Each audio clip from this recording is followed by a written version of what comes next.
Assalamualaikum warahmatullahi wabarakatuh. Di sini saya Rizka Supita akan mempresentasikan hasil PPT saya dengan eh, yang berjudul Media Relation Humas Pemerintahan. Yang pertama itu arti dan pentingnya media relation. Media relation menurut Yosal Iriantara merupakan bagian dari public relation eksternal yang membina dan mengembangkan hubungan baik dengan media massa sebagai sarana komunikasi antara organisasi dan publik untuk mencapai tujuan organisasi.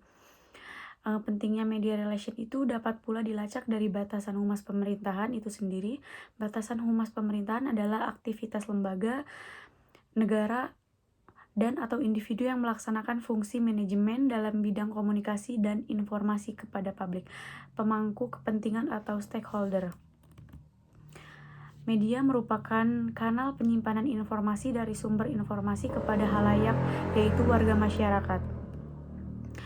Membangun hubungan dengan media, informasi tidak dapat dilepaskan dengan kehidupan kita.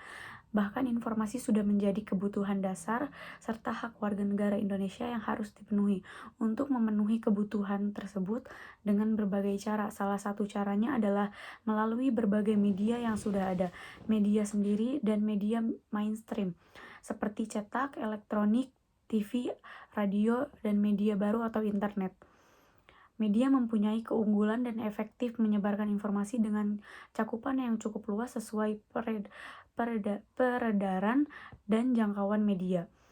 Humas pemerintahan harus memiliki daftar media cetak dan elektronik serta program-programnya, termasuk nomor kontak, email, email wartawan dan redakturnya. Membangun hubungan dengan wartawan.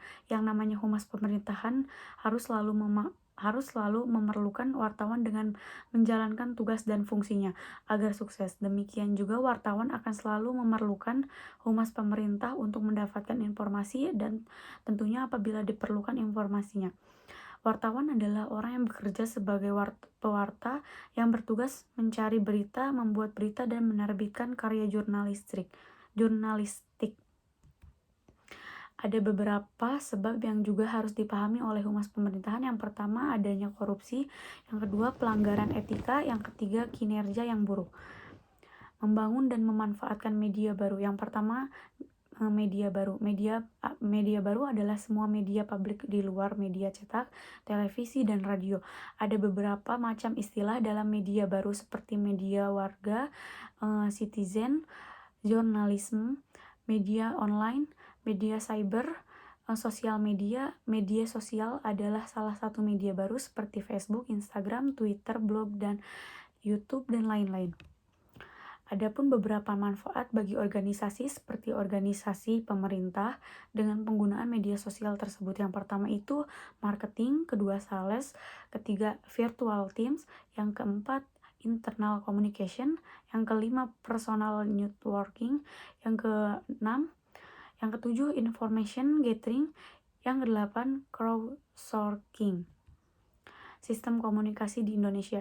Dengan demikian, sistem dapat berupa kesatuan yang terdiri atas jaringan kerja kasual dari bagian-bagian yang saling bergantungan. Pilihan terdapat hubungan antara bagian akan ditentukan oleh tujuan spesifik dari sistem.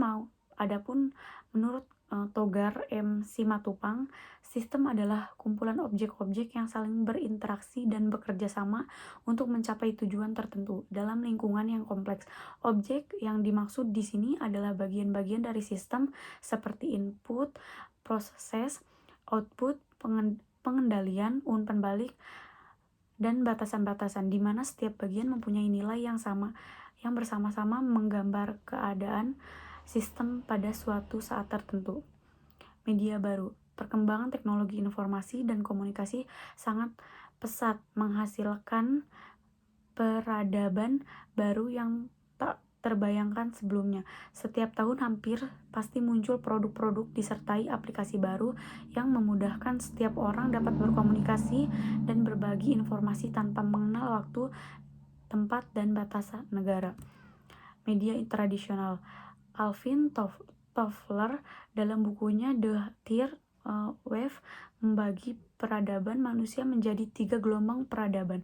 Gelombang pertama itu ditandai dengan manusia nomaden sampai menetap dan kemudian membuka lahan pertanian. Gelombang kedua itu ditandai dengan perkembangannya industri dan komputer besar. Gelombang ketiga itu dari era komputer mainframe ke komputer pribadi. Yang menarik, ketiga gelombang peradaban tersebut di Indonesia ada secara bersamaan. Terima kasih. Bye.